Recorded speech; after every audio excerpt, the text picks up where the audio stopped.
সকালে ভূমিকম্পে নরসিংদীর গাবতলী এলাকায় বাসা থেকে দৌড়ে বের হতে গিয়ে ঘটে যায় ট্র্যাজেডি। পুরনো সানসেট ভেঙে পড়ে 11 বছরের ছোট্ট উমর আর তার বাবার উপর। মানুষ ছুটে এসে উদ্ধার করে হাসপাতালে নেওয়া হয়, কিন্তু ভাগ্য থেমে গেল সেখানেই। দুপুরে মারা যায় শিশু উমর।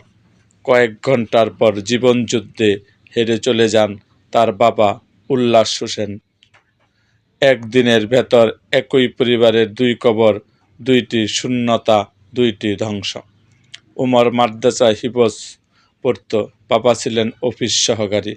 তাদের স্বপ্ন ছিল ছোট্ট পরিবারটা যেন একটু ভালো থাকে, একটু নিরাপদ থাকে, কিন্তু এক ফাটল ধরা সানসেট এবং নিমিষে শেষ করে দিল সব হিসাব।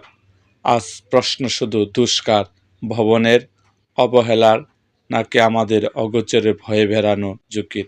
এই মৃত্যু শুধু একটি পরিবারের ক্ষতি নয়, এটি আমাদের নিরাপত্তা ব্যবস্থার বড় একটি সতর্কবার্তা। এরকম আরও ভিডিও পেতে আমাদের মুক্তাগাছার ইতিহাস মিডিয়া ইউটিউব চ্যানেলটিকে সাবস্ক্রাইব করুন এবং পাশে থাকা বেল আইকনটি বাজিয়ে দিন।